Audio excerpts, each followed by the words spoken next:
Hello friends, welcome to संकल्प education. मैं हूं निखिल और एक बार फिर से एनालिसिस वाले वीडियो में आप सबका स्वागत है। दोस्तों, जैसा कि आप सब जानते ही हैं कि लगातार जितने भी अलग अलग एग्जाम्स होते हैं, इंपॉर्टेंट एग्जाम्स रहते हैं, मैं उसके वीडियो एनालिसिस आपके लिए जनरल अवेयरनेस सब्जेक्ट के ऊपर ज़रूर बनाता हूं। तो इस बार जो सैटरडे को एग्ज़ाम हुई थी, आप सबको पता ही है, ESIC UDC फेज़ 2 की एग्ज़ाम थी। इसकी हमने एक रैपिड रिवीजन बैच भी चलाई थी और अब वो बैच अभी भी चल रही है, लेकिन अब वो RBI असिस्टेंट को टारगेट करेगी। तो उस बैच में बहुत सारे स्टूडेंट्स रोज़ाना ज्वाइन होते थे। बहुत सारे स्टूडेंट्स के एक्सपीरियंस रहे कि किस तरह के क्वेश्चंस एग्जाम में पूछे गए। तो आज का ये वीडियो उन क्वेश्चंस के एनालिसिस के लिए रखा गया है। दोस्तों, आज इन क्वेश्चंस को हम एक एक करके देखेंगे, समझेंगे और उसके सही आंसर्स भी देखेंगे जो एग्जाम्स में आए थे। मेरे पास जितने क्वेश्चंस आए हैं ऑब्वियसली उतने पूरे ही मैंने इसमें कवर किए हैं, लेकिन एक छोटी सी रिक्वेस्ट आप सबसे है कि अगर आपके पास और एडिशनल क्वेश्चंस होंगे जो उस दिन एग्जाम में आए थे और जो आज के वीडियो में मैं कवर नहीं कर पाया हूं, तो वो प्लीज़ आप कमेंट थ्रेड में ज़रूर डालिएगा, सो दैट ज़्यादा से ज़्यादा स्टूडेंट्स को कंप्लीट या कम्प्रिहेंसिव एनालिसिस मिल सके।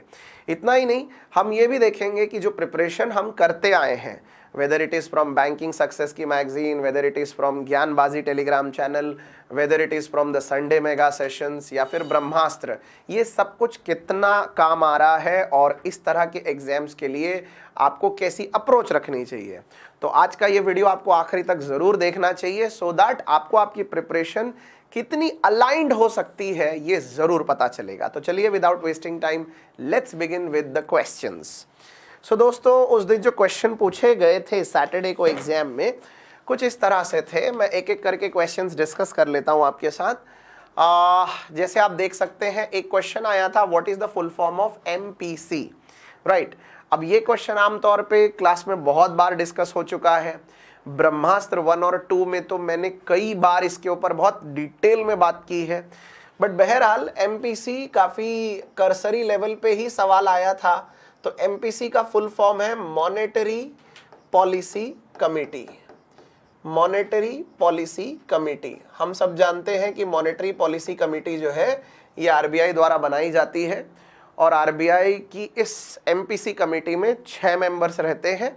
कुछ परमानेंट होते हैं, कुछ नॉन परमानेंट होते हैं। जो नॉन परमानेंट होते हैं वो 4 साल के लिए नियुक्त किए जाते हैं और इनका काम होता है पॉलिसी रेट डिसाइड करना, देश के लिए पॉलिसी रेट डिसाइड करना, जिसमें रेपो रेट आता है, रिवर्स रेपो रेट आता है, CRR आता है, SLR आता है।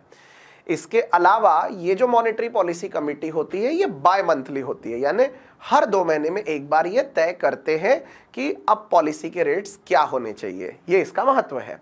तो monetary policy committee one of the very important topic, financial awareness यानी बैंकिंग अवेयरनेस के साइड से पूछा गया था। तो ये एक अच्छा क्वेश्चन था जो क्लास में कवर हो चुका था। तो जरूर उम्मीद करता हूं कि आपने इसका आंसर सही दिया होगा। जो जो क्वेश्चन क्लास में डिस्कस हो चुके हैं उन पे हम सर्कल बनाते जाएंगे, सो दैट हमें अंदाजा हो कि कितना पार्ट ऑलरेडी हम अटेम्प्ट कर सकते थे। Where will the women's T20 World Cup be held in 2023? 2023 में वुमेन्स वर्ल्ड कप T20 का कहाँ होने वाला है? इसका आयोजन होने वाला है साउथ अफ्रीका में। इसका आयोजन साउथ अफ्रीका में होने वाला है। ये ज्ञानबाजी टेलीग्राम चैनल पे डाले गए क्वेश्चंस में से एक है, जिसको दोबारा रिपीट किया था बैंकिंग सक्सेस की मैगजीन में। तो जिन लोगों ने मैगजीन लगातार पढ़ी है, डेफिनेटली वो ये MCQ सॉल्व कर पाए होंगे। बहुत ही आसान था ये। Where has NATO started the cold response 2022? ये दरअसल स्टार्ट किया गया है नॉर्वे में। ये दरअसल स्टार्ट किया गया है नॉर्वे में, राइट। नाटो जो कि काफ़ी वजह से चर्चा में है, स्पेशली जब से रशिया और यूक्रेन का वॉर शुरू हो गया है। अब रशिया यूक्रेन वाले वॉर के ऊपर कंप्लीट वीडियो आपको दिया गया है। नाटो क्या है, नॉर्थ अटलांटिक ट्रीटी ऑर्गेनाइजेशन कहाँ से पिक्चर में आया, आज की परिस्थिति क्या है, ये सब कुछ उसमें क्लियरली बताया गया है। तो यहाँ पर सही आंसर होना चाहिए था नॉर्वे। इसके बाद which country hosted the women's cricket World Cup 2022? They are not asking about the T20 World Cup, they are asking about the ODI World Cup 2022 का वो कहां पर होस्ट किया गया है। तो ऑब्वियसली इसका राइट आंसर है दोस्तों न्यूजीलैंड।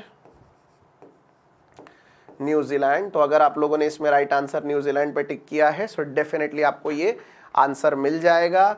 ये जो संडे मेगा सेशन के साथ साथ मैं आपको 20 एमसीक्यूज देता हूं प्रैक्टिस करने के लिए, ये उनमें से एक क्वेश्चन है जो एग्जाम में आया हुआ है।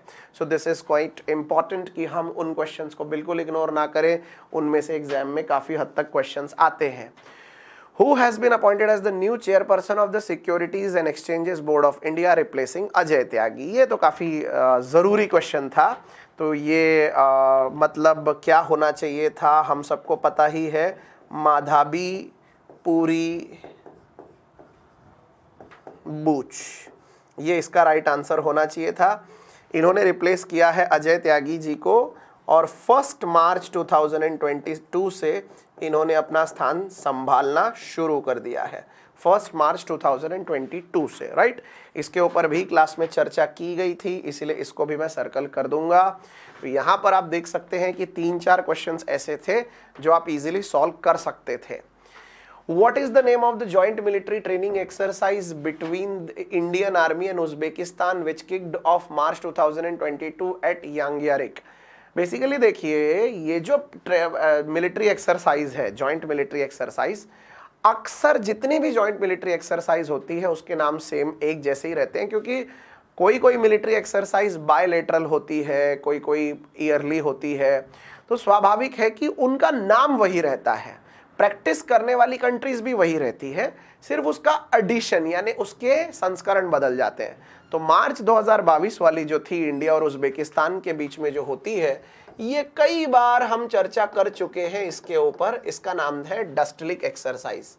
तो ये है डस्टलिक एक्सरसाइज। तो अगर आपने यहाँ पर डस्टलिक एक्सरसाइज टिक किया है तो आपको जरूर इसका राइट आंसर मिल गया होगा।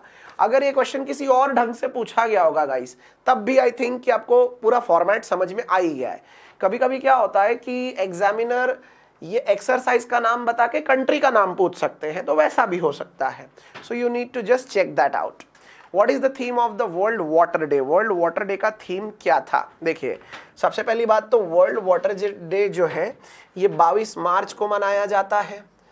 आजकल संडे मेगा सेशन में मैं वीक में आने वाले हर प्रकार के जितने भी ऐसे जो इम्पोर्टेंट डेज और डेट्स होते हैं वो मैं कवर करता रहता हूं। तो उसमें ये पार्ट कवर करवाया गया था और उसका थीम है ground water making the invisible visible, making the invisible visible. ठीक है, ये इसका थीम था। वर्ल्ड वाटर डे 22 मार्च को सेलिब्रेट किया जाता है, राइट। आगे बढ़ते हैं दोस्तों। Who released the Financial Literacy Week 2022? Financial Literacy Week जो है ये कौन रिलीज करता है? ये कोई और नहीं, आरबीआई ही रिलीज करता है। अब फाइनेंशियल लिटरेसी की रिपोर्ट जो है उसके ऊपर एक न्यूज पूरी मैंने कवर की थी, मुझे याद नहीं आ रहा है वो दिन, लेकिन लगभग 3-4 हफ्ते हो गए इस बात को। संडे मेगा सेशन में ही फाइनेंशियल लिटरेसी वीक मैंने कवर किया था, जिसमें ये सारी बातें बताई गई थी और उस समय ये जानकारी भी दी गई थी कि आरबीआई दरअसल इस तरह की रिपोर्ट जारी करती है और ये किसी ना किसी रैपिड बैच में ऑलरेडी कवर किया गया है। तो ये तीनों ही क्वेश्चंस कुछ खास नहीं थे, ये आप रैपिड रिवीजन बैच से या जो रेगुलर प्रैक्टिस करवाई जाती है उसमें से कर सकते थे।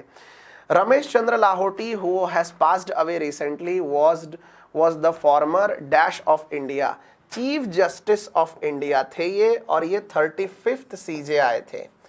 ये 35वें सीजे आए थे रमेश चंद्र लाहोटी, सीजे आए chief justice of India, supreme court के चीफ जस्टिस, राइट। 35वें थे ये एक पार्ट है।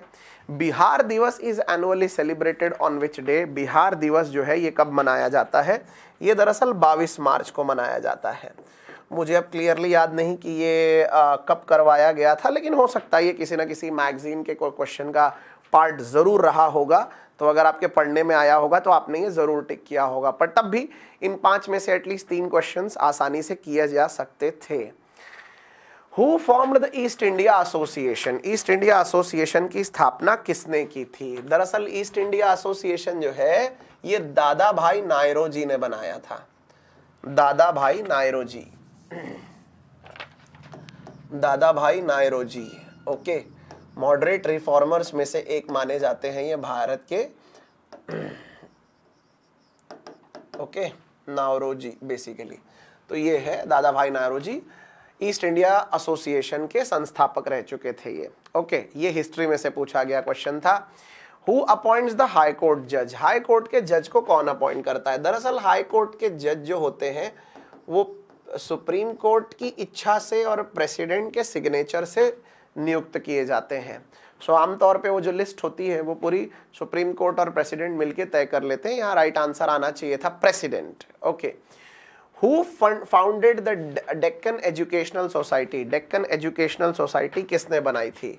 इनका नाम है M.G. रानाडे, पूरा नाम बताएं तो महादेव गोविंद रानाडे, महादेव गोविंद रानडे।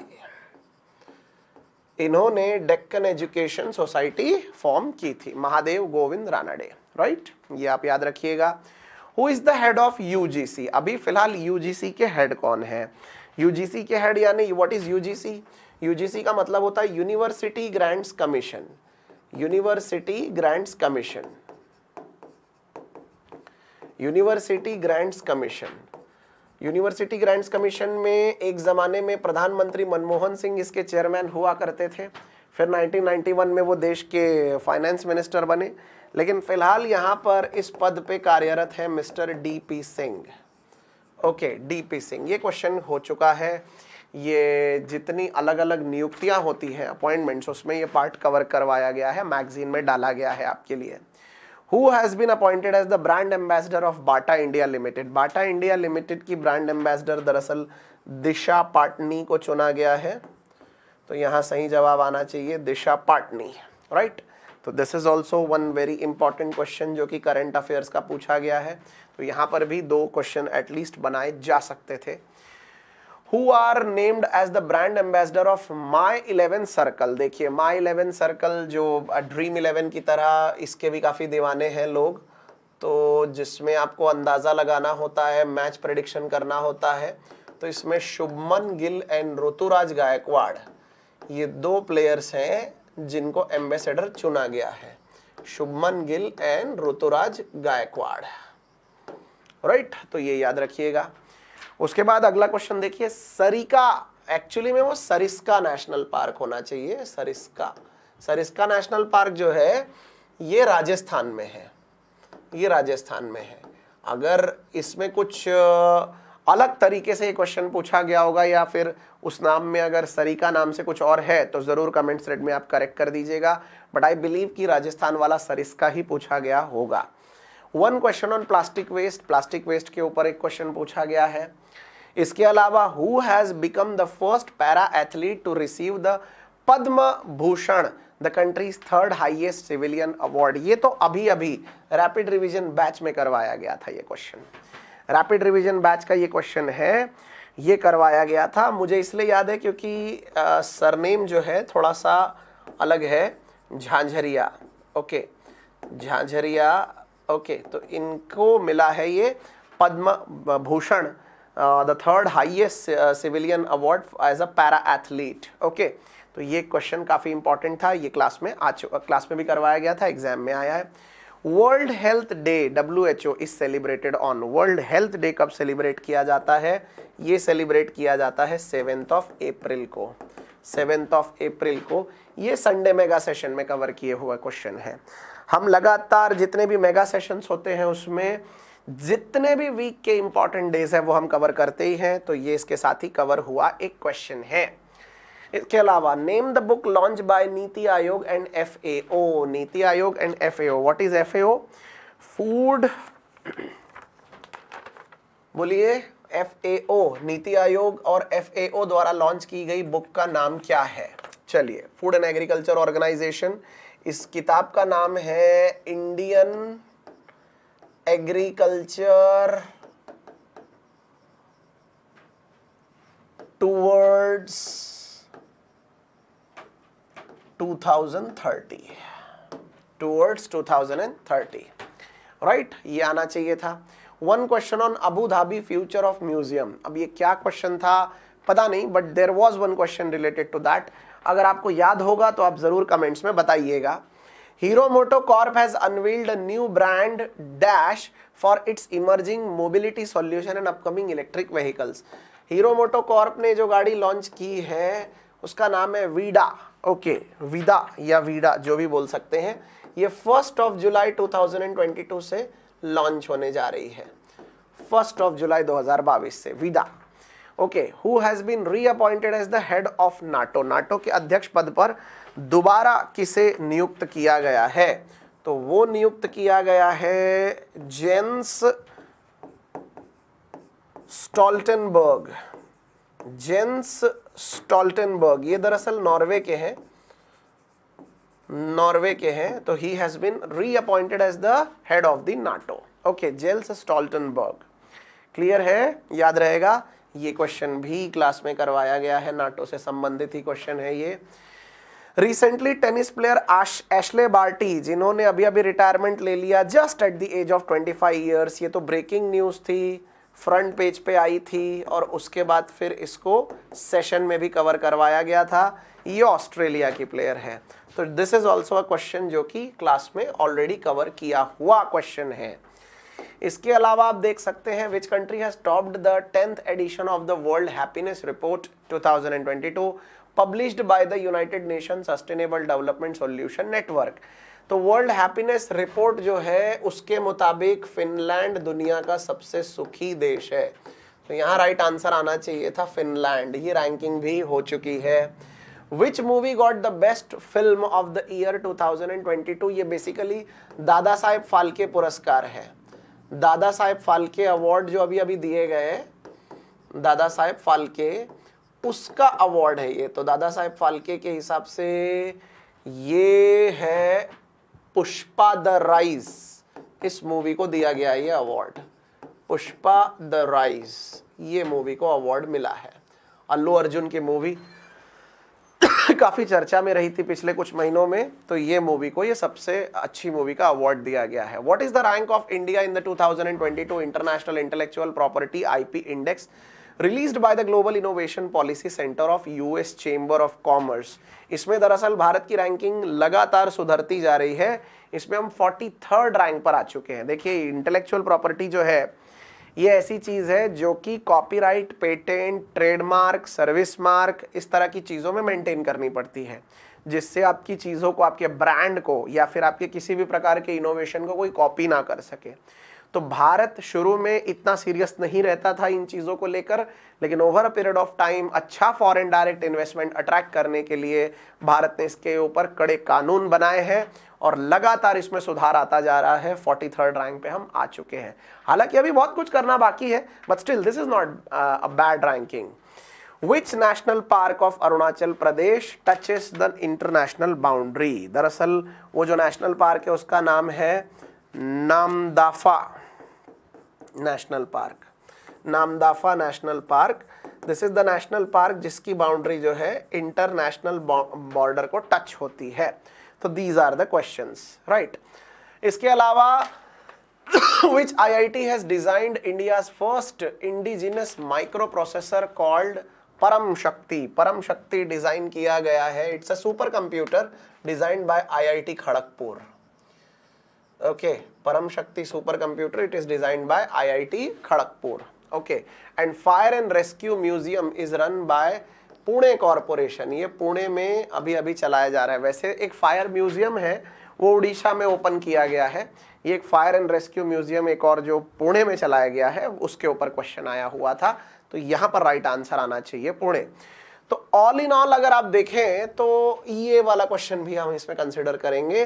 तो एक, उसके बाद फिर यस दिस वन इवन, ये भी एक क्वेश्चन, 2 3 4, देन 5 6 7 8, ओके, ऑलमोस्ट एक और सरिस्का वाला भी लिया जा सकता है, 9 10 11, राइट, एंड देन 12 13 14 15 16 17 18। तो अगर हम प्लस माइनस भी करें तब भी एक फेयरली 15 से 16 क्वेश्चन ऐसे हैं जो कि आप बैच में जितना कुछ पढ़ाया गया है उसमें से इजीली आप अटेम्प्ट कर सकते थे। देखिए, हो सकता है कि अलग अलग जगह अलग अलग प्रकार के दावे किए जाते हैं, but in general like even if आप अपनी प्रिपरेशन से, यानी जो आपको करवाया जा रहा है उसमें से 15 to 20 क्वेश्चंस भी अगर आप सक्सेसफुली अटेम्प्ट कर पाते हैं तो ये अच्छी बात है। इसके साथ थोड़ा बहुत आपको एडिशनल प्रैक्टिस करनी ही पड़ेगी सो दैट जो नए क्वेश्चंस है उसको लेकर भी आपकी स्ट्रैटेजी, आपका अप्रोच बहुत जेन्युइन रहे। तो देखिए, अब अगर हम ओवरऑल बात करें कि इन सब के हिसाब से फिर आगे आने वाले दिन में हमें तैयारी करनी कैसे चाहिए, right. So let's talk about this कि अपकमिंग स्ट्रैटेजी हमारी क्या होनी चाहिए। तो अपकमिंग स्ट्रैटेजी में आपको इस बात को समझना होगा कि जैसी आपकी एग्जाम वैसी आपकी प्रिपरेशन होनी चाहिए। अभी एग्जाम्पल के लिए जैसे आरबीआई असिस्टेंट है, तो आरबीआई असिस्टेंट में there are very high chances कि आपको करंट अफेयर ज़्यादा पूछा जाएगा, आपको फाइनेंशियल अवेयरनेस से जुड़ी हुई चीज़ें पूछी जाएंगी। तो आप इन दो चीज़ों पे सबसे ज़्यादा फोकस करिए, राइट। इसके अलावा अगर आप आरबीआई ग्रेड बी की बात करेंगे तो आरबीआई ग्रेड बी थोड़ी अलग एग्जाम है, उसमें प्री में ही काफ़ी जीके आता है, लगभग 80 मार्क्स का। तो उसमें current affairs plus financial awareness plus static GK तीनों की ज़रूरत पड़ेगी, इसीलिए इन तीनों पे अच्छे से ध्यान दीजिए। ऑब्वियसली उसमें क्वांट इतना ज़्यादा नहीं है जितना जीके आता है, सो इसीलिए वो एक स्पेशल एग्जाम है that requires a lot of your attention. As far as ECGC is concern, अगर आप ECGC की बात करेंगे तो ECGC में current affairs plus static GK ये दो चीज़ों का प्रॉपर कॉम्बिनेशन बना के रखिए, इससे आपका काम बन जाएगा, राइट। जो चीज़ें आपको बहुत आसानी से मिल सकती है ये करने के लिए वो क्या है, आप संडे मेगा सेशन भूल के भी मिस ना करें। संडे मेगा सेशन में बहुत कुछ ऐसा होता है जो कि आपको 1 मार्क के काफ़ी क्वेश्चन दे देता है। इसके अलावा आप जो शॉर्ट वीडियोस में डालता हूं उनको ज़रूर देखिए, इनसे भी एक अच्छी जानकारी मिल जाती है। तीसरा, रीड न्यूज़पेपर्स, न्यूज़पेपर पढ़ने की तो क्लियर आदत आप डाल के ही रखिए, क्योंकि विदाउट न्यूज़पेपर अक्सर बहुत सारे क्वेश्चन सॉल्व करने में हमें दिक्कत जाती है। और उसके बाद ये ज़रूरी है कि बैंकिंग सक्सेस की जो मैगज़ीन है, मंथली मैगज़ीन, उसको डाउनलोड करके पढ़ लिया जाए। ये तो एक मंथली मैगज़ीन है, तो इसको डाउनलोड करके आप आसानी से पढ़ सकते हो। एंड देन स्टैटिक जीके की हैंडबुक जो दी गई है, वो स्टैटिक जीके हैंडबुक भी आप इन हैंड रख सकते हो, so that you can have very good idea about all kinds of static GK, right। इतना ही नहीं दोस्तों, अगर आप फाइनेंशियल अवेयरनेस में भी कुछ अच्छा करना चाहते हैं तो ब्रह्मास्त्र 1.0 और 2.0 जैसे कोर्सेस वो भी आपके लिए बहुत सक्सेसफुली बनाए गए हैं और चलाए गए हैं। तो इस तरह से आपको अप्रोच करना पड़ेगा। और जैसी एग्जाम है, एग्जाम में जिस तरह की चीज़ें बताई गई है ऑलमोस्ट वो चीज़ें रिपीटेडली होती जा रही हैं। जैसे अभी थोड़े दिन पहले मैंने जब सिडबी ग्रेड ए का एनालिसिस लिया था तब भी मैंने बताया था कि मतलब कन्वेंशनल क्वेश्चन बिल्कुल नहीं आए हैं, country, capital, currency, president, governor, ये सब नहीं पूछा गया है। ओके, तो ये एक पार्ट था। बट बहरहाल ये जो एक पार्ट है इसमें आपको काफ़ी सारे अलग अलग फ्लेवर्स दिखाई दिए। ESIC UDC में ये तय था कि आपको थोड़े बहुत क्वेश्चन इकोनॉमिक्स पे, थोड़े बहुत हिस्ट्री पे, ओके, और थोड़े बहुत आपको रिलेटेड टू करंट अफेयर्स या स्टैटिक जीके पूछे जा सकते हैं। तो अभी आप देखेंगे तो आपको ओवरऑल एक हर चीज़ का मिश्रण इसमें मिल जाएगा। सो ऑल इन ऑल ये एक कम्प्रिहेंसिव पेपर था, जैसी उम्मीद थी वैसा ही आया। कुछ बहुत सरप्राइजिंग, कुछ नया, एकदम हटके, जो कि बिल्कुल अटेम्प्ट करने जैसा ही नहीं था, वैसा तो नहीं था। तो ओवरऑल जितनी हमने अपने तरफ से जो कोशिश की है उसके आधार पे आप बढ़िया से 15 से 20 क्वेश्चन तो इजीली अटेम्प्ट कर सकते थे। और अगर आपने अच्छी पढ़ाई की होती related to newspaper and all, तो your attempts could have been gone up to 25 to 27, right. So all in all ये एक एनालिसिस था। आने वाले दिन में आपके एडवाइस पर और भी बहुत से चेंजेस हम एग्जाम रिलेटेड कर रहे हैं लगातार, सो दैट ज़्यादा से ज़्यादा रेलेवेंट कंटेंट आपको दिया जा सके और हर एग्जाम के लिए आप बहुत ही एग्जाम स्पेसिफिक और अच्छी तैयारी कर सको। सो इतना ही है दोस्तों इस वीडियो में। अगर आपको वीडियो पसंद आया होगा तो ज़रूर लाइक करिएगा, शेयर करिएगा और अपने दोस्तों के साथ चैनल सब्सक्राइब करके दोस्तों के साथ शेयर करिएगा। अगर आप इससे जुड़े हुए किसी भी क्वेश्चन के रिलेटेड कोई इन्फॉर्मेशन शेयर करना चाहते हैं तो प्लीज़ आप YouTube कमेंट्स थ्रेड में इसके बारे में, पूरे क्वेश्चन के बारे में ज़रूर लिखें और बहुत सारे स्टूडेंट्स को इससे फ़ायदा होगा। यदि आप कोई सवाल भी पूछना चाहते हैं तो definitely you can ask any questions okay on this number 9834029366। इस नंबर पे आप अपने डाउट्स, क्वेरीज भी पोस्ट कर सकते हैं या डायरेक्टली संपर्क कर सकते हैं। तो इस तरीके से चीज़ें बनाई गई हैं। सो ऑल इन ऑल आने वाले दिन में आपके लिए और बहुत सी बैचेस लाइंड अप हैं, इन एग्जाम्स को देखकर ही पता चल रहा है, तो इसका भरपूर लाभ उठाएं, हमारे साथ जुड़े रहें, बने रहें और जितना हो सके उतना आप बेनिफिट इसमें लेते चलें। वीडियो को अंत तक देखने के लिए आप सबका बहुत बहुत धन्यवाद दोस्तों। उम्मीद करता हूँ आपका दिन शुभ हो और मिलते हैं बहुत ही जल्द किसी अगले वीडियो में। तब तक अपना बहुत बहुत ख्याल रखिएगा। जय हिंद, जय महाराष्ट्र।